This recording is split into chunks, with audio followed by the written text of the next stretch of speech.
But again, how do we decide which features are most important and which features are less important or least important? It is here that principal component analysis will come to play, because principal component analysis, or PCA, is a technique for feature extraction.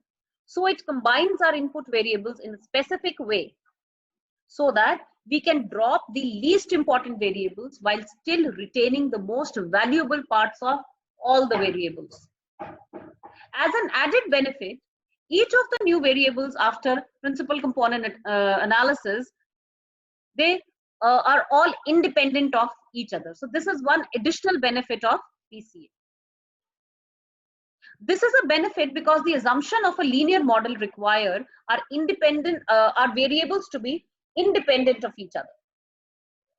Fine. Now let us see, what does PCA do? Say there was some data line with you which had two attributes, 1 and 2, which we have plotted here. Attribute 1 has been plotted on the x-axis, and attribute 2 has been plotted on the y-axis. Fine. And these the data points that have been that have been lying with us, they have been plotted here, and we have best tried to fit this model or this function m. Now this given model m is overfitted, so we shall have to find principal components of it. Fine. Now what are these principal components? See, if I try to see this line from a different perspective, if I try to see this line from a different angle, so I am doing nothing, I am just going to change my point of view, where from I'm going to look at my data. Right? I am looking now at my data from this top left corner. If I start looking at my data from this top left corner, what will I see? I will simply see a line on which these points have been mapped. No x-axis, no y-axis, only a simple line on which my data points have been mapped like this.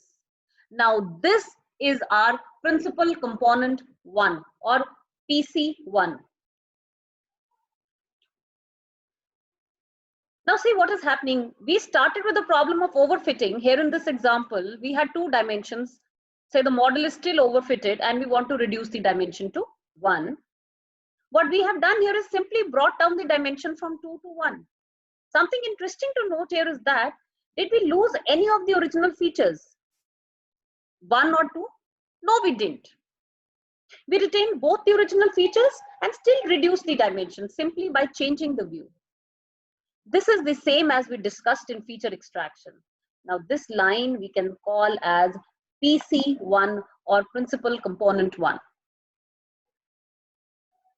Now we can generate another principal component, or PC, if we try to look at this data from the other direction, this direction. If we try to look at the data from this direction now, what will we be able to see? So a simple point like this that we can call PC2. Probably not. No, this is not what we are going to visualize.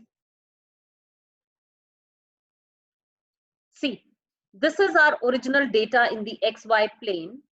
The first graph here displays 2 main directions in the data, the red direction and the green direction. In this case, the red direction is more important than the green direction.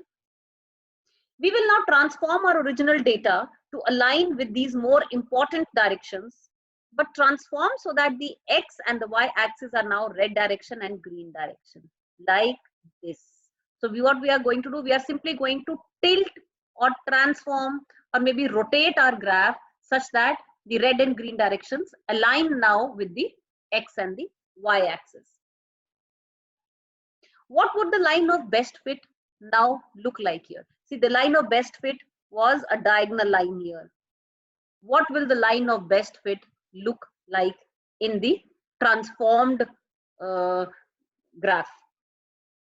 The 2 charts show exactly the same data, but the transformed graph, which is the output from PCA, reflects the original data transformed so that our axes are now the principal components. Now this is PC1 and this is PC2. In both the graphs, the principal components are perpendicular to one another. See, red and green are perpendicular in the first graph also, and red and green are perpendicular in the second graph also. In fact, every principal component will always be orthogonal to every other principal component. Right? It is because our principal components are orthogonal to each other. That is why they are statistically linearly independent of one another. Fine. Now, when should I use PCA? If you want to reduce the number of variables but aren't able to identify the variables to completely remove from consideration, it is then that you should use PCA. If you want to ensure your variables are independent of one another, then PCA is a tool that you should be using. Are you comfortable making your independent variables less interpretable?